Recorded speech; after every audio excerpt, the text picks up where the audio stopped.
2025 के चुनाव के पहले आप सबको लेके डुबकी लगवा के लाऊंगा। ये तस्वीरें हैं हमारी राजधानी दिल्ली की,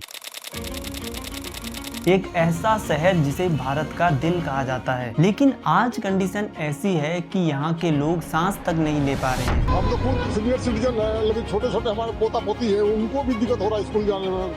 सांस फूलता है, मेरा खुद ही सांस फूल रहा है, आँख में जलन, नाक में जलन, गला में एकदम पूरा चिपचिपाहट हो रहा है हालत है। काफी दिक्कत हो रही है, बहुत बीमारियां भी लग रही हैं लोगों को प्रदूषण की वजह से। हवा इतनी गंदी हो चुकी है कि AQI लेवल 400 पार तक पहुंच जाता है। Delhi chokes, capital punishment, smog blankets New Delhi. It's basically a repeat of last year and the year before that and the year before that and so on. एक शहर जो कभी भारत की शान हुआ करता था, आज वही शहर एक गैस चैम्बर बन चुका है। नदियों में साफ पानी नहीं है और सांस लेने को शुद्ध हवा नहीं। जहां से देश और राज्य की तमाम नीतियां बनती हैं, वो राजधानी दिल्ली गैस चैम्बर बनी हुई है।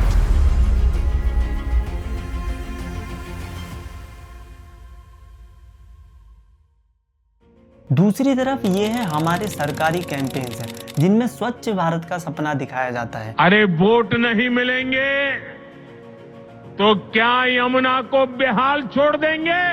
लेकिन एक मिनट, क्या रियलिटी यही है?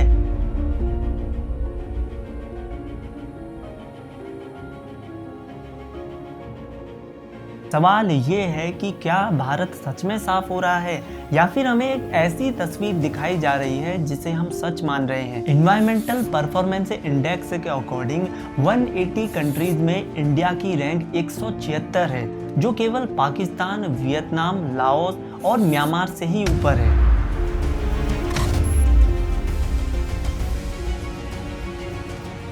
ये सिर्फ गार्बेज डंप नहीं है, बल्कि एक वार्निंग है। दिल्ली का ही हाल ऐसा नहीं है, बल्कि चेन्नई, कोलकाता और मुंबई जैसे बड़े शहरों का भी यही है।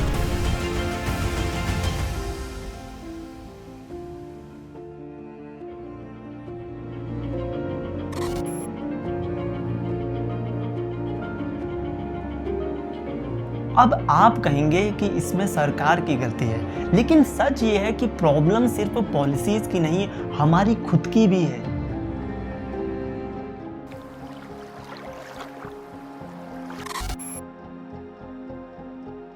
जब तक हमारी सोच की मोच सही नहीं होगी, तब तक भारत का साफ होना सिर्फ एक सपना ही रहेगा।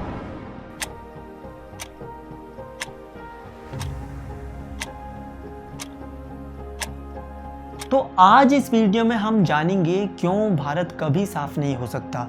क्या ये सिर्फ गवर्नमेंट का फेलियर है या हम खुद भी इसके जिम्मेदार हैं? क्या सॉल्यूशन पॉसिबल है या ये सिर्फ एक सपना है जो कभी पूरा नहीं हो? अगर आपको लगता है कि सफाई सिर्फ गवर्नमेंट की जिम्मेदारी है, तो ये वीडियो आपके लिए नहीं है। लेकिन अगर आप भी एक चेंज देखना चाहते हैं, तो आपको ये वीडियो एंड तक जरूर देखनी चाहिए।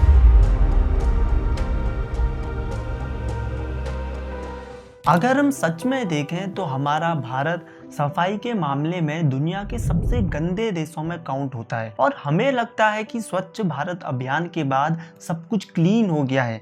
लेकिन रियल ग्राउंड रियलिटी इससे बिल्कुल अलग है। आखिर कितना कचरा जनरेट होता है इंडिया में?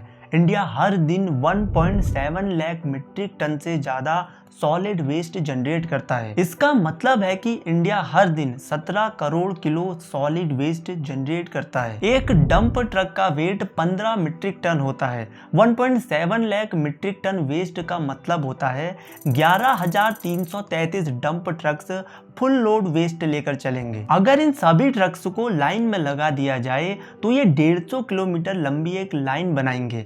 मतलब ये डिस्टेंस इतनी ज्यादा है कि दिल्ली से हरियाणा तक सिर्फ कचरा ले जाने वाले ट्रक्स की एक लंबी लाइन बन सकती है। चलो इसे थोड़ा और अच्छे से समझते हैं। ये वेस्ट इतना ज्यादा है कि इंडिया का सबसे popular cricket stadium Eden garden से इस कचरे से पूरा भर सकता है। और सबसे हैरानी की बात यह है कि इतना सारा कचरा इंडिया एक दिन में प्रोड्यूस करता है। इसका सिर्फ 83% कलेक्ट होता है और बाकी वेस्ट देश की रिवर्स, सड़कों और लैंडफिल्स में चला जाता है। 30% से भी कम वेस्ट ऐसा होता है जिसे प्रॉपरली ट्रीट किया जाता है और बाकी को बिना सोचे समझे यूं ही डंप कर दिया जाता है। ये बात याद रखिए, जो भी मैं आपको बता रहा हूँ वो सिर्फ एक दिन में प्रोड्यूस होने वाले कचरे की बात है। अगर इसी कचरे को एक बड़े टाइम ड्यूरेशन 1 साल के लिए देखा जाए तो इस वेस्ट के आंकड़ों को कलेक्ट कर पाना भी मुश्किल है। इवन हमारी राजधानी दिल्ली के गाजीपुर लैंडफिल की हाइट लगभग कुतुब मीनार को टच करती है। अब सोचो इस लैंडफिल की वजह से कितना पॉल्यूशन होता होगा और जरा इमेजिन करके देखो इस डंपिंग ग्राउंड के आसपास की एयर कैसी होगी। जितने पास हम कूड़े के जा रहे हैं उतनी तेज बदबू आती जा रही है। माय गॉड,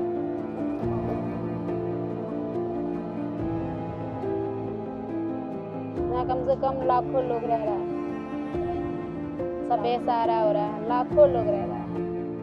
जी हाँ, ये हाल है हमारी राजधानी दिल्ली का। भारत में दुनिया की सबसे पॉल्यूटेड नदियां हैं। गंगा नदी, जिसे हम भारतीय माँ गंगे कहते हैं, हमारे कल्चर में इस नदी का एक अलग ही महत्व है और आज इसी माँ गंगा में हर दिन लगभग 1.3 billion liters of waste including sewage और इंडस्ट्रियल वेस्ट डाल दिया जाता है। सोचिए, एक ओलंपिक स्विमिंग पूल की कैपेसिटी 25 लाख लीटर की होती है। ये लीटर्स ऑफ वेस्ट इतना ज़्यादा है कि इससे 520 ओलंपिक स्विमिंग पूल पूरे भरे जा सकते हैं। मतलब भारत गंगा में इतना गंदा पानी डालता है कि उससे 520 स्विमिंग पूल आसानी से भरे जा सकते हैं। दूसरी ओर यमुना नदी का हाल तो आप सभी को पता ही है।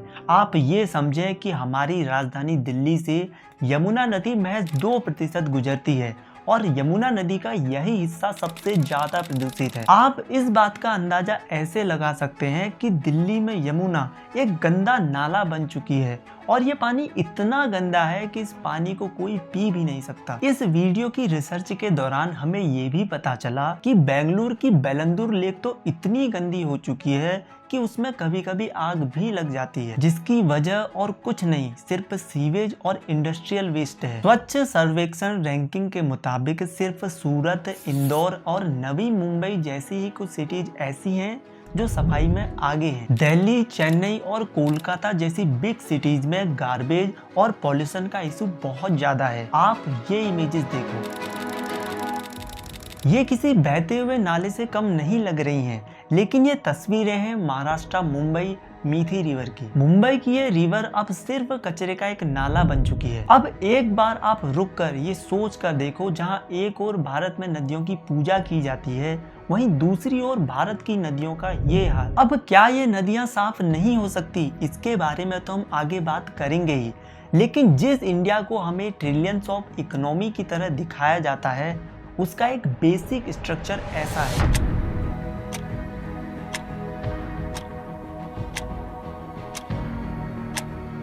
इसके पीछे देश में हो रहा करप्शन तो जिम्मेदार है ही, लेकिन आम आदमी के तौर पर हम भी इन नदियों को गंदा कर रहे हैं। 2019 में गवर्नमेंट ने ये डिक्लेयर किया कि इंडिया ओपन डिफेक्शन, खुले में शौच से मुक्त हो चुका है। साथियों, आज ग्रामीण भारत ने, वहां के लोगों ने खुद को खुले में शौच से मुक्त घोषित किया। लेकिन रियलिटी इससे बिल्कुल अलग है, क्योंकि देश में आज भी करोड़ों लोग रोड या फील्ड्स में ही जाने को मजबूर हैं। पब्लिक टॉयलेट्स हैं लेकिन साफ नहीं रखे जाते। 16 टॉयलेट्स हैं यहाँ पर, जहाँ पर 500 से 1000 घरों की औरतें आकर टॉयलेट करती हैं, हर सुबह लाइन लगाती हैं। लेकिन प्रॉब्लम ये है कि ये जो टॉयलेट है ये 20-20 दिनों तक साफ नहीं होता।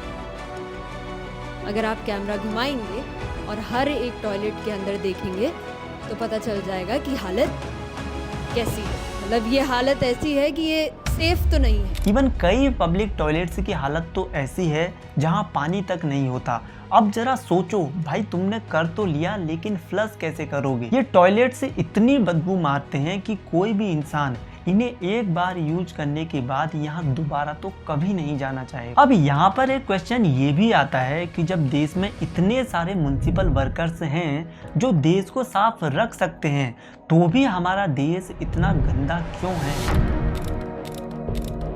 इसकी मेन वजह है कि हम कचरा उठाने का काम सिर्फ उन्हीं का समझते हैं, लोग डस्टबिन यूज ही नहीं करते। इवन आपने भी ऐसे कितने ही इररिस्पॉन्सिबल लोगों को देखा होगा जो चिप्स बिस्किट्स के पैकेट यूं ही गाड़ी से बाहर फेंक देते हैं, या आपने भी कभी ना कभी ऐसा तो किया ही होगा। कचरा उठाने वाले लोग बिना ग्लव्स और सेफ्टी गियर्स के काम करते हैं, जो उनके लिए भी हार्मफुल है। ग्राउंड रियलिटी बहुत ही बुरी है। न्यूज और रिपोर्ट्स में हम देखते हैं कि सफाई हो रही है, लेकिन अगर रियलिटी में देखें तो हर जगह कचरा ही कचरा दिखाई देता है। आप खुद सोचो, अगर क्लीनिंग कैंपेन से इंडिया साफ होता तो आज सड़कों और नदियों की हालत ऐसी नहीं होती। ये तो कुछ ऐसा ही है ना, जैसे हमें भूख लगी है, हमने खाने के बारे में सोचा और हमारा पेट भर गया। हर साल 2 अक्टूबर के दिन सफाई के नाम पर सिर्फ फोटोज इकट्ठी की जाती हैं ताकि लोगों को दिखाया जा सके कि भारत साफ हो रहा है।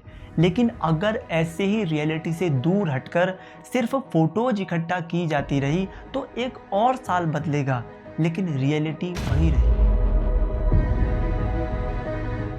अगर इंडिया इतना गंदा है तो इसका सबसे बड़ा रीजन है कि लोग सफाई को सीरियसली नहीं लेते। अब देखो, यहाँ पर हर कोई ये चाहता है कि उनका घर साफ हो, लेकिन पब्लिक प्लेसेस पर कोई भी सफाई की जिम्मेदारी नहीं लेना चाहता। अब ये कितनी बुरी बात है कि हम चाहते तो सब हैं कि इंडिया साफ हो, लेकिन करना कोई नहीं चाहता। ये सिर्फ एक गवर्नमेंटल इशू नहीं है, बल्कि ये एक माइंडसेट इशू है। अब यहाँ पर एक टर्म आती है नॉट माई प्रॉब्लम एटीट्यूड की। सबसे बड़ा रीजन ये है कि लोग सफाई को अपनी जिम्मेदारी नहीं मानते।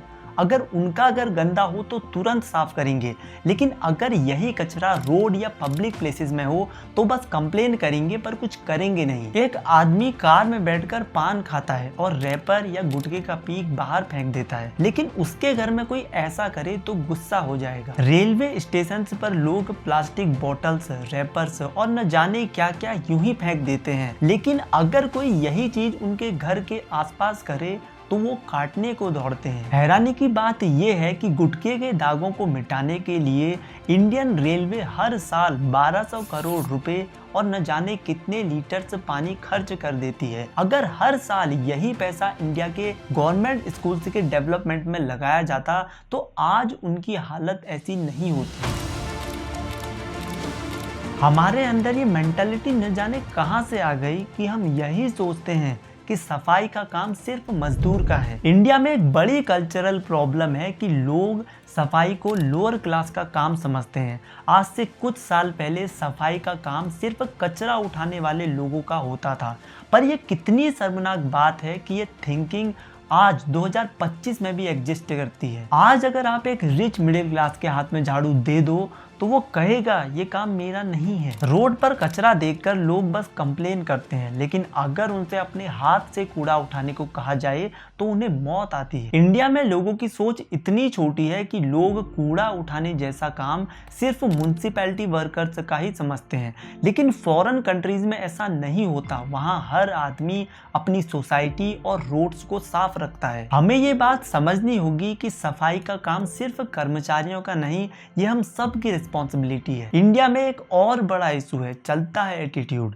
लोग प्रॉब्लम्स को तो देखते हैं लेकिन कुछ एक्शन नहीं लेते। सड़क पर कचरा पड़ा है, चलता है यार, सभी तो फेंक रहे हैं।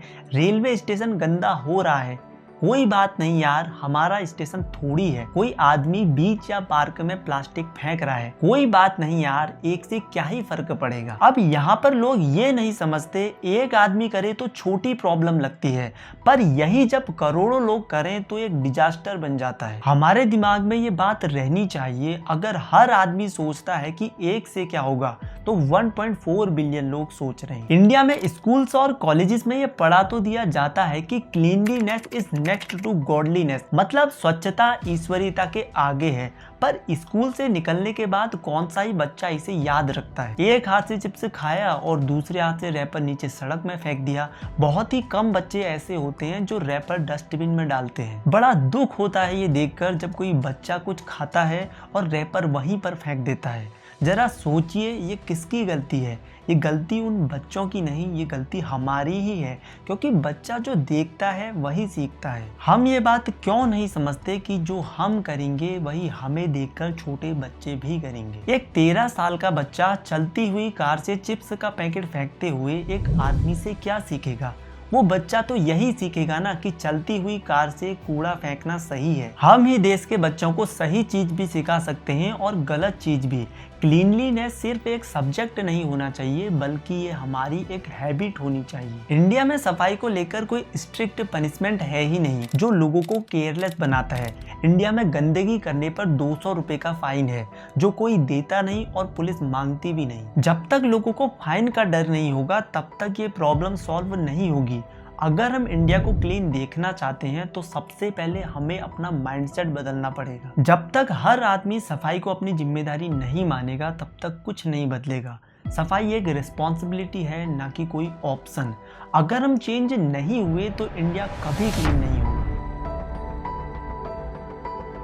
अगर हम इंडिया में सफाई की असली प्रॉब्लम को देखें तो सिर्फ लोगों का माइंडसेट ही नहीं बल्कि गवर्नमेंट पॉलिसीज भी फेल हो रही हैं। हर गवर्नमेंट नई स्कीम लाती है लेकिन ग्राउंड रियलिटी क्या है हम सब जानते हैं। कहने को तो 2014 में स्वच्छ भारत अभियान लॉन्च किया गया, पर क्या ये सिर्फ एक मार्केटिंग कैंपेन था? 2014 में नरेंद्र मोदी गवर्नमेंट ने इस अभियान को ये कहकर लॉन्च किया था कि हमारा एम पूरे भारत को साफ करना है, जो उस समय इंडिया का सबसे बड़ा क्लीनलीनेस मिशन माना गया। अब देखो इस मिशन का एम क्या था? इंडिया को ODF ओपन डिफेक्शन फ्री बनाना, देश में हर जगह टॉयलेट्स बनवाना, बिग सिटीज से लेकर गांव मोहल्लों तक में सफाई इंश्योर करना, and last but not the least India के वेस्ट मैनेजमेंट सिस्टम को सुधारना। लेकिन क्या ये मिशन एक्चुअल में सफल हुआ या सिर्फ कागजों तक ही सीमित रहा? कहने को तो 2019 में गवर्नमेंट ने डिक्लेयर किया कि इंडिया ओपन डिफेक्शन यानी खुले में शौच से मुक्त हो गया है, पर इसकी रियलिटी कुछ और ही है। देश भर में टॉयलेट्स तो बने, इस बात को डिनाई नहीं किया जा सकता, पर क्वेश्चन ये है कि क्या इनका यूज हो रहा है? आंसर है नहीं। लोग अभी भी खुले में जाने को मजबूर हैं। देश में कचरा उठाने का सिस्टम अभी भी फ्लॉड है। प्लास्टिक्स और इंडस्ट्रियल वेस्ट से पॉल्यूशन बढ़ता ही जा रहा है। प्लास्टिक्स फॉर चेंज की एक रिपोर्ट ये बताती है कि भारत प्लास्टिक पॉल्यूशन में वर्ल्ड का सबसे बड़ा कंट्रीब्यूटर है। टोटल ग्लोबल प्लास्टिक वेस्ट का 20% भारत अकेला ही जनरेट करता है। जब भारत वर्ल्ड का 20% प्लास्टिक पॉल्यूशन अकेले ही जनरेट करता है तो क्या ये कैंपेन स्वच्छ भारत मिशन सिर्फ पब्लिसिटी के लिए स्टार्ट किया गया था? गवर्नमेंट ने इस कैंपेन के लिए करोड़ का फंड एलोकेट किया था। मीडिया और टीवी चैनल्स ने भी सिर्फ हाथों में झाड़ू पकड़े हुए पॉलिटिशियंस को ही दिखाया। उस समय तो मानो ऐसा लग रहा था जैसे पूरा इंडिया बस कुछ ही महीनों में साफ हो जाएगा। पर हमारी राजधानी दिल्ली की ये तस्वीरें देखकर आप ग्राउंड रियलिटी का पता लगा सकते हैं। ऐसा नहीं है सिर्फ राजधानी दिल्ली ही गंदी है। अब आप ये तस्वीरें देखिए। ये तस्वीर है सपनों के शहर माया नगरी मुंबई की। जरा इन तस्वीरों पर भी नजर डालिए। ये तस्वीरें हैं देश के अलग अलग कोनों की। देश में सफाई तो हुई लेकिन वो टेम्पररी थी। कुछ महीनों बाद वापस वही गंदगी।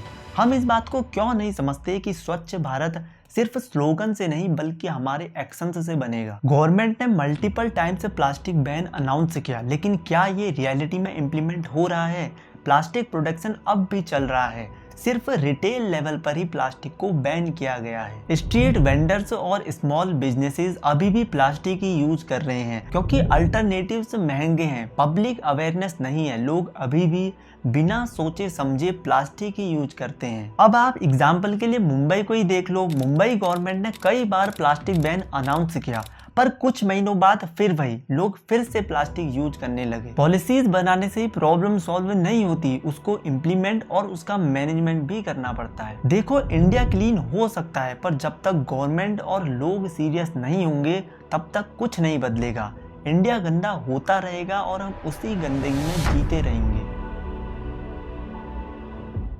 वेस्ट मैनेजमेंट का सिस्टम इंडिया में पूरी तरह खत्म हो चुका है। हर शहर में आपको सड़क पर फेंका हुआ कचरा, भरे हुए डस्टबिन्स और बदबू मारते लैंडफिल्स दिख जाएंगे। गवर्नमेंट स्कीम्स तो बनी लेकिन वो सिर्फ नाम की हैं। अगर ग्राउंड रियलिटी में देखा जाए तो देश में वेस्ट का सही मैनेजमेंट नहीं हो रहा है। ये रूल कहता है green bin wet waste, blue bin dry waste, red bin hazardous waste. मतलब हरे डिब्बे में गीला कचरा, नीले डिब्बे में सूखा कचरा और लाल डिब्बे में ऐसा कचरा जो हम इंसानों और जानवरों को नुकसान पहुंचा सकता है। लेकिन सवाल ये है कितने लोगों को इसके बारे में पता है और कितने ही लोग इसको फॉलो करते हैं। मैक्सिमम लोग एक ही डस्टबिन में सब कुछ डाल देते हैं, भले ही वो लाल पीला हरा नीला कुछ भी हो। म्युनिसिपल वर्कर्स भी बिना सोचे समझे सेग्रेट किए सब कुछ एक साथ ही उठा लेते हैं। एग्जाम्पल के लिए बेंगलोर में 2012 से ही वेस्ट सेग्रेशन कंपलसरी है, पर कितने ही लोग इसे फॉलो करते हैं? सिर्फ 40%। दिल्ली और मुंबई जैसे बड़े शहरों में भी सेग्रेशन का रूल है, पर ग्राउंड पर कुछ नहीं होता। जिसका जैसे मन करता है वो कचरे को वैसे ही कहीं पर भी फेंक देता है। देश का कचरा रिसाइकिल नहीं है, बस एक जगह जमा होता है और उस कचरे से 70 से 80 मीटर ऊंचे लैंडफिल्स बन जाते हैं और ये लैंडफिल्स उस एरिया में इतनी गंदी बदबू मारते हैं कि वहां के लोगों का सांस लेना तक मुश्किल हो जाता है। हम वीडियो में पहले भी ये बात कर चुके हैं कि इंडिया में सिर्फ 20% ही वेस्ट रिसाइकिल होता है और बाकी सारा कचरा इन्हीं लैंडफिल्स में डंप कर दिया जाता है। इस कचरे की वजह से ये लैंडफिल्स इतने भर जाते हैं कि नई जगहों की भी कमी पड़ने लगती है। एग्जाम्पल के लिए दिल्ली का गाजीपुर लैंडफिल कुतुब मीनार की हाइट तक पहुंच चुका है। मुंबई का डियोनार लैंडफिल हर साल फायर हैजार्ड का कारण बनता है। लैंडफिल से कचरे को दबाकर छुपाने का तरीका है, कोई सॉल्यूशन नहीं। देश में म्युनिसिपल कॉर्पोरेशंस तो बने हुए हैं पर सबके सब फेल हो चुके हैं। देश में वेस्ट पिकअप का प्रॉपर सिस्टम है ही नहीं।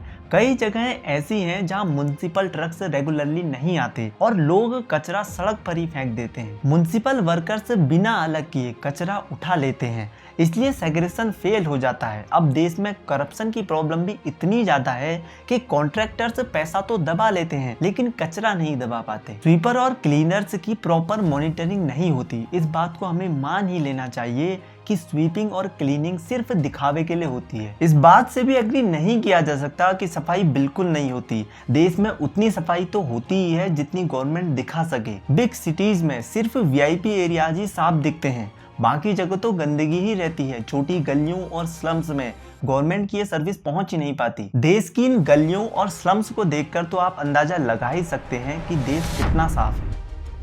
ये तो सिर्फ छोटी बातें हैं, सबसे बड़ी प्रॉब्लम तो इंडस्ट्रियल वेस्ट और प्लास्टिक का पॉल्यूशन है। देश की फैक्ट्रीज इतने खतरनाक केमिकल्स और प्लास्टिक डिस्पोज करती हैं जो रिवर्स और एनवायरनमेंट को पॉल्यूट करते हैं। गंगा यमुना जैसी बड़ी नदियां भी इस पॉल्यूशन का शिकार हैं। जरा इन तस्वीरों को देखिए। ये तस्वीरें किसी नाले की नहीं, ये तस्वीरें हैं दिल्ली में बह रही यमुना नदी की। मतलब नदी का पानी इतना पॉल्यूट हो चुका है कि नदी झाग बना रही है। अब आप खुद सोचिए इस नदी के पानी का क्या ही यूज हो सकता है। ये पानी जहर बन चुका है। प्लास्टिक पॉल्यूशन कंट्रोल के लिए देश में लॉस तो बने हैं, पर कितने ही लोग ऐसे हैं जो उन्हें फॉलो कर रहे हैं। एग्जाम्पल के लिए अभी पीछे ही हमने बात की कि बेंगलुरु की बेलांदूर लेक इतनी पॉल्यूटेड हो चुकी है कि उसमें आग तक लग जाती है। अब ये देखकर तो आप समझ ही सकते हैं कि हर कोई अपने में ही जी रहा है। जब तक गवर्नमेंट और पब्लिक दोनों मिलकर काम नहीं करेंगे तब तक इंडिया क्लीन नहीं होगा। सफाई सिर्फ गवर्नमेंट की जिम्मेदारी नहीं बल्कि हर एक सिटीजन का फर्ज है। सफाई का डायरेक्ट कनेक्शन लोगों की फाइनेंशियल कंडीशन और इकोनॉमिक स्टेटस से होता है। इंडिया में गरीबी और गंदगी एक दूसरे से जुड़े हुए हैं। अब देखो ये बात तो तय है, जहां गरीबी ज्यादा होगी वहां गंदगी भी ज्यादा होगी।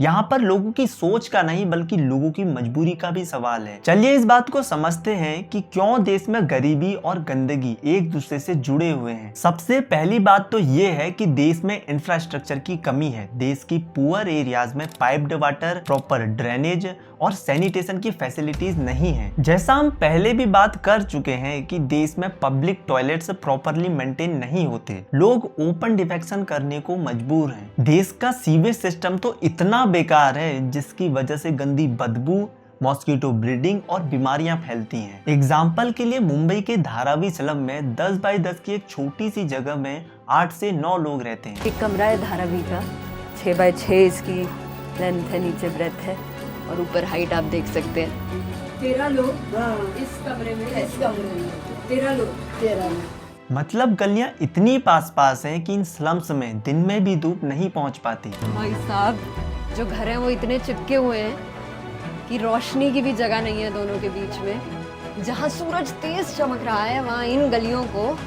एक धूप की किरण नसीब नहीं हो रही है। यहाँ पर ना प्रॉपर वेस्ट कलेक्शन है, ना ही सैनिटेशन का कोई सिस्टम।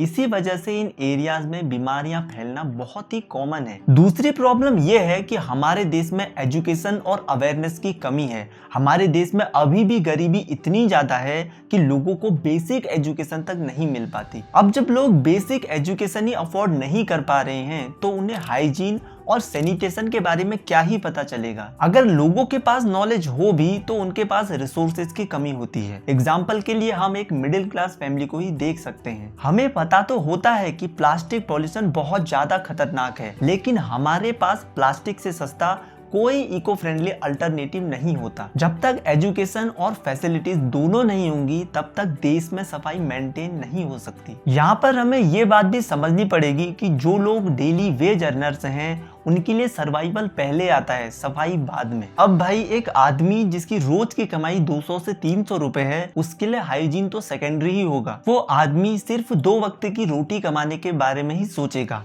सफाई तो उसे एक लग्जरी जैसी ही लगेगी। अब एग्जाम्पल के लिए आप ये देखो कि एक रिक्शा पुलर या एक कंस्ट्रक्शन वर्कर सुबह से शाम तक काम करता है। उसके पास इतना वक्त या पैसा नहीं होता कि वो सफाई पर ध्यान दे। धीरे धीरे ये एक माइंडसेट बन जाता है जो उनके बच्चों तक भी चला जाता है। यहाँ पर समझने वाली बात ये है कि जब तक गरीब आदमी की बेसिक जरूरतें पूरी नहीं होंगी तब तक सफाई उसकी एक प्रायोरिटी नहीं बनेगी। देश में रिच और पुअर एरियाज में भी काफी अंतर देखने को मिलता है। आप ये तस्वीरें देखिए, ये तस्वीरें हैं देश की प्राइवेट सोसाइटीज की, एकदम साफ और क्लीन। लेकिन अब आप इन्हें देखिए,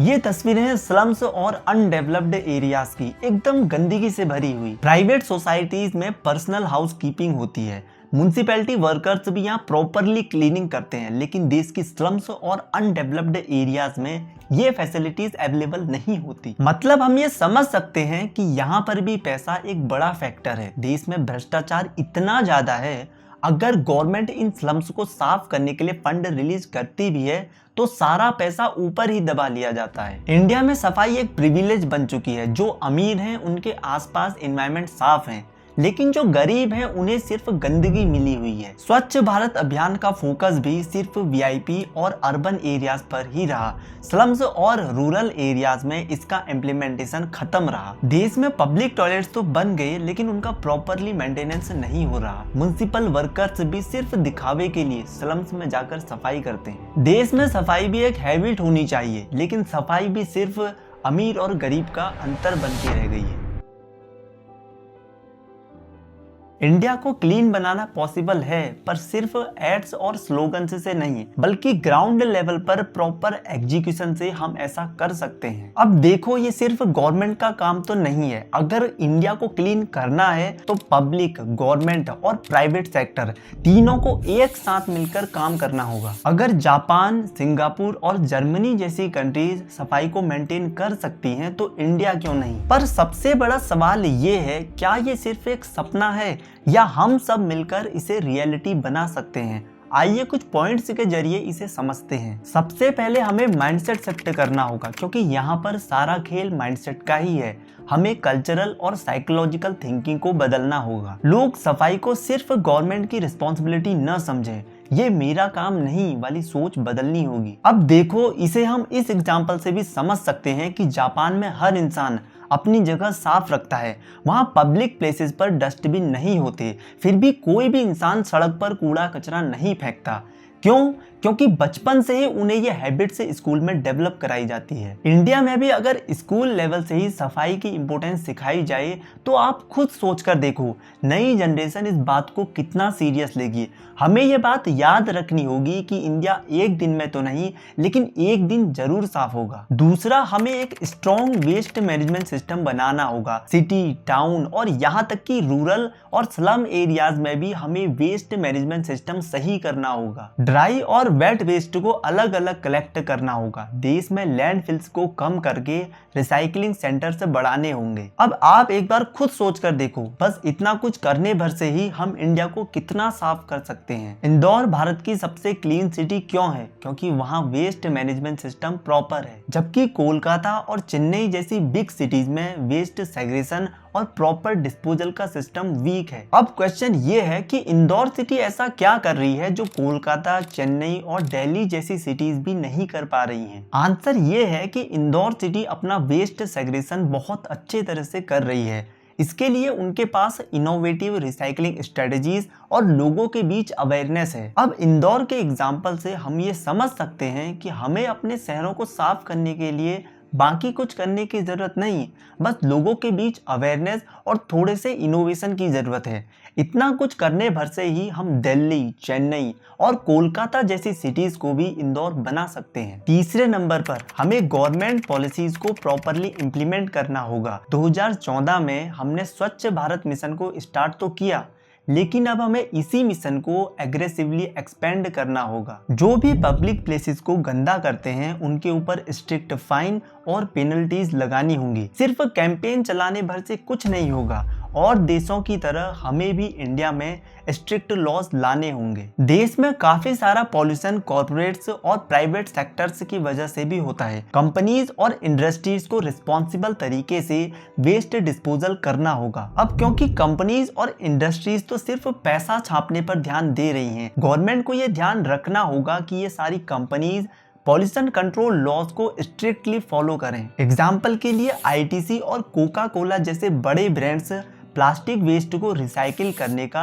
इनिशिएटिव ले रहे हैं, क्योंकि देश का बहुत सारा पॉल्यूशन इंडस्ट्रियल वेस्ट से होता है। अगर हर बड़ी कंपनी अपनी रिस्पॉन्सिबिलिटी ले तो वेस्ट और पॉल्यूशन को काफी हद तक कम किया जा सकता है। सबसे लास्ट पॉइंट ये है कि हमें पब्लिक अवेयरनेस और एजुकेशन को बढ़ाना होगा। बचपन से ही स्कूल्स में हाइजीन और वेस्ट मैनेजमेंट को सिखाना होगा। अब सोचिए, जब देश में हर 6 साल का बच्चा स्कूल और घर में हाइजीन और वेस्ट मैनेजमेंट के बारे में सीखेगा तो आने वाले कुछ ही सालों में इंडिया को कितना साफ किया जा सकता है। इस तरह से सफाई को एक रिस्पॉन्सिबिलिटी बनाया जा सकता है, ना कि सिर्फ गवर्नमेंट और कुछ गिने चुने लोगों का काम। अब फाइनल कंक्लूजन ये है कि क्या इंडिया को एक्चुअल में क्लीन किया जा सकता है? हाँ, इंडिया को क्लीन किया जा सकता है, पर सिर्फ इन 5 पॉइंट्स को इम्प्लीमेंट करके। पहला, माइंडसेट शिफ्ट, लोगों को सफाई को सीरियसली लेना होगा। दूसरा, वेस्ट मैनेजमेंट सिस्टम, हर जगह प्रॉपर वेस्ट डिस्पोजल हो। तीसरा, स्ट्रॉन्ग गवर्नमेंट पॉलिसीज,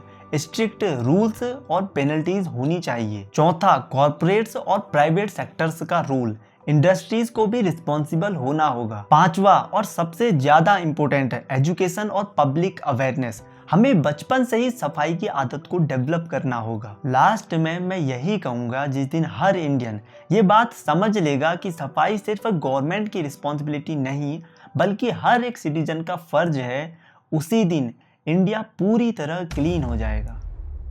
तो दोस्तों, आज की वीडियो में इतना ही। आप कमेंट बॉक्स में बता सकते हैं कि आपको वीडियो कैसी लगी। बताइएगा कि और क्या तरीके हो सकते हैं जिनसे इंडिया को साफ किया जा सकता है। बस आज की वीडियो में इतना ही। चैनल पर नए हो तो सब्सक्राइब कर सकते हो। हमारी मेहनत कैसी लगी एक लाइक कर सकते हो। मिलते हैं अगली वीडियो में, तब तक के लिए हंसते रहो, मुस्कुराते रहो और खुशियाँ बांटते रहो। Bye bye.